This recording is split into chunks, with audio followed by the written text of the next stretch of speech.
Halo guys, balik lagi bersama aku Daniel Girsang. Oke, jadi video kali ini aku akan bahas 10 hal yang membuat orang kaget ketika pertama kali kerja ke Jepang. Jadi yang pertama itu adalah telat 1 menit itu sama dengan malu. Kenapa kayak gitu guys? Karena orang Jepang itu, budaya Jepang itu terkenal dengan tepat waktu. Jadi di Jepang datang mepet jam kerja itu udah dianggap gak siap kerja atau dianggap gak profesional lah gitu. Di Indonesia kan kalau kita telat masih sempat-sempat lagi ngopi lah bentar dulu kayak gitu ya kan.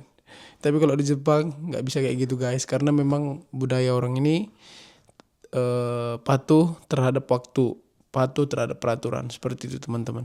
Terus yang kedua itu adalah semua orang kerja tanpa diawasin. Ini memang benar adanya, selama aku 3 tahun kerja di Jepang itu memang betul. Dan kalau kita sudah dipercayai sama atasan kita nggak bakalan diawasin lagi teman-teman. Jadi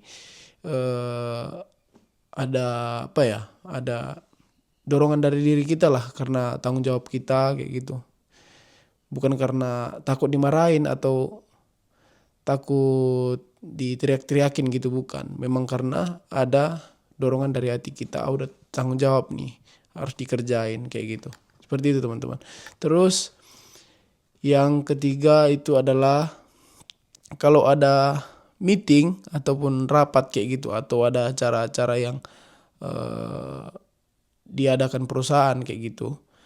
Jadi tunggulah si Anu datang dulu kayak gitu. Tunggulah si ini datang dulu kayak gitu. Nggak ada kayak gitu teman-teman. Jadi kalau udah dapat waktunya, jadi kalau ada rapat atau semisal perkumpulan kayak gitu, kalau memang udah dapat waktunya seperti yang dijanjikan, ya udah langsung dimulai sama mereka. Jadi nggak ada tunggu-tungguan kayak gitu teman-teman. Nggak kayak di Indonesia kan.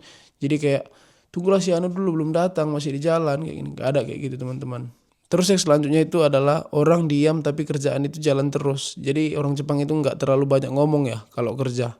Jadi kalau kerja ya kerja kayak gitu. Kalau waktunya istirahat ya istirahat kayak gitu. Semua udah tertata.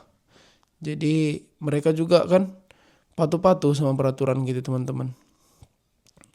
Terus yang kelima itu adalah senior dihormati, junior juga harus jadi contoh. Jadi bukan semata-mata senior itu harus dihormati kayak gitu kan. Terus juniornya kayak ditindas atau diapa gitu, enggak. Kalau di Jepang itu senior harus dihormatin dan junior juga harus jadi contoh kayak gitu. Jadi harus kayak mana ya? Harus sama-sama inilah, sama-sama menjaga inilah perilaku kayak gitu. Dalam kerja juga harus sama-sama adil kayak gitu. Jadi bukan karena semata-mata dia senior kayak gitu. Nggak ada kayak gitu teman-teman. Ya dihormati senior itu, tapi junior juga harus jadi panutan, harus jadi contoh. Seperti itu teman-teman. Terus yang selanjutnya itu adalah kesalahan kecil bisa bikin kita evaluasi seminggu. Kenapa kayak gitu teman-teman? Karena orang Jepang itu nggak mau nyusahin tim kayak gitu. Jadi kalau kita kerjanya per tim atau per kelompok kayak gitu. Jadi kalau ada kesalahan kecil yang kita lakukan, itu kita bakalan kayak, wis kok bisa ya tadi kayak gitu, kok bisa ya tadi aku ngelakuin ini, kenapa ya kayak gitu. Jadi kedepannya harus lebih hati-hati lagi, harus lebih kiat-kiat lagi kayak gitu teman-teman. Oke, yang selanjutnya adalah kerja rapi itu basic, bukan kemampuan. Jadi kerja rapi itu memang udah jadi dasar pekerjaan gitu loh. Jadi pekerjaan rapi itu memang udah seharusnya kita lakukan. Jadi itu bukan kemampuan atau kelebihan kayak gitu. Bukan kayak si Anu kerjanya rapi kayak gitu karena dia mampu gitu. Si Anu kerjanya nggak rapi karena dia nggak mampu gitu. Nggak ada kayak gitu. Jadi diusahakan semua pekerja itu harus bekerja dengan rapi, dengan teliti gitu teman-teman.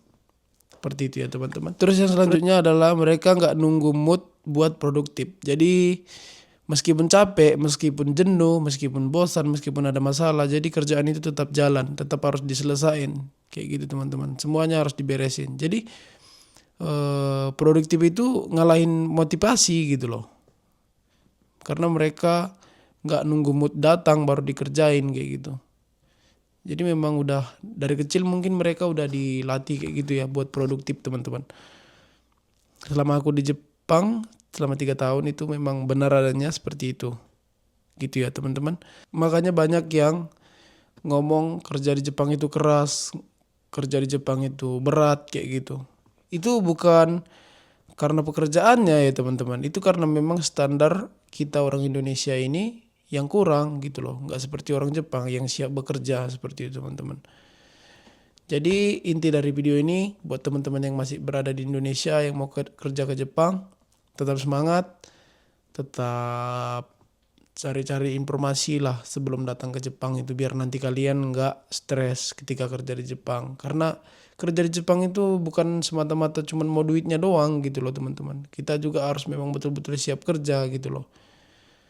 Seperti itu teman-teman. Jadi buat teman-teman yang merasa video ini bermanfaat bisa like, komen, dan subscribe. Jika ada yang mau ditanyakan bisa tanyakan di kolom komentar. Sampai jumpa di video berikutnya. Bye-bye.